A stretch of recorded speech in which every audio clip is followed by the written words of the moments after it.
I wish I'd known how infertility would shape my life and that doctors aren't always right. Hi, I'm Ashley. I'm 24 years old and I'm from East Tennessee. I've been married to my wonderful husband Travis for a little over 7 years. We found out that we had fertility issues back in 2007. I had come off of birth control and we were like any other normal young couple. We wanted to start trying to have a baby and start a family, and it wasn't happening for us after about 6 or 8 months. I knew pretty quick that something pretty serious was going on. So we went to the doctor, and I got steered completely in the wrong directions. I was not seeing a good doctor, unfortunately, at the time, and it wasted a lot of resources and a lot of our time, that we could have been trying successfully. Um, Luckily, I was able to get with a good doctor after that. Then started all the tests, and that's when I was diagnosed with polycystic ovarian syndrome in 2008. We did numerous tests, doctor's appointments, diagnosis. My husband got tested. We did fertility treatments, charting, ovulation tests, the whole 9 yards, and nothing was happening. And while all this was going on, my husband was active duty in the Marine Corps. He's been in since 2005, and so we were battling all this while he was also training and deploying. He's been deployed 3 times. It was a hard road because it would always feel like we would get on the right track and then he would leave, and we would have to put everything on hold and start over.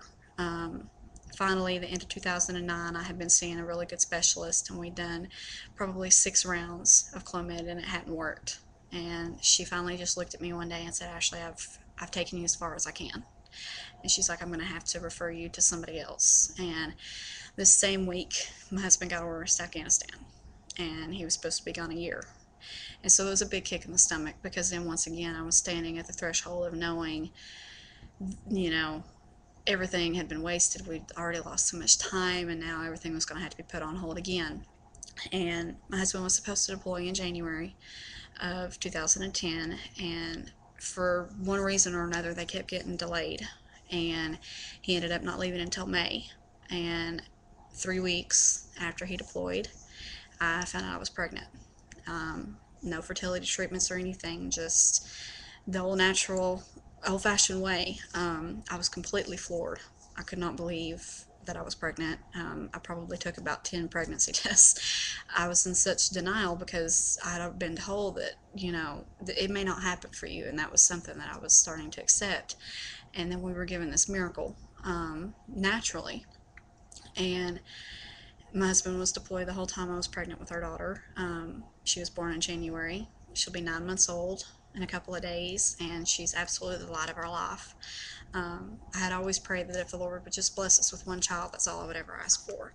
But now I stand at this place in my life where I have this beautiful daughter, and me and my husband have talked about whether or not and when we're going to maybe add to our family. And then comes the fear, because just because I've had one healthy child and was able to conceive her, it took us 3 years to get her, so we don't know really what to do. It's almost that you feel selfish, because if I asked the Lord if he would just give us one child, that I would be okay with that. But now that I've experienced pregnancy and parenthood, I can't imagine having to accept that I couldn't have any more. So now we get ready to go down that road again, and it's scary. It's scary not knowing what the future holds. If we'll have more, and if we do, how long it will take. The biggest advice I can give anyone is to not shut down, to open up about it, to get to know other people that are going through the same thing you're going through, because you're not alone, even though a lot of times you feel like you are. And to never lose hope.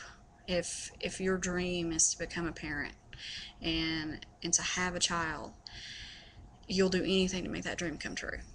And every day I wake up and I see my daughter's face, the struggles that me and my husband went through to have her is worth every single bit of it. He came home when she was 5 weeks old, and when I saw him come home from war and hold our daughter, the child that we had longed for so long, in his arms, everything that we had went through, it was all worth it.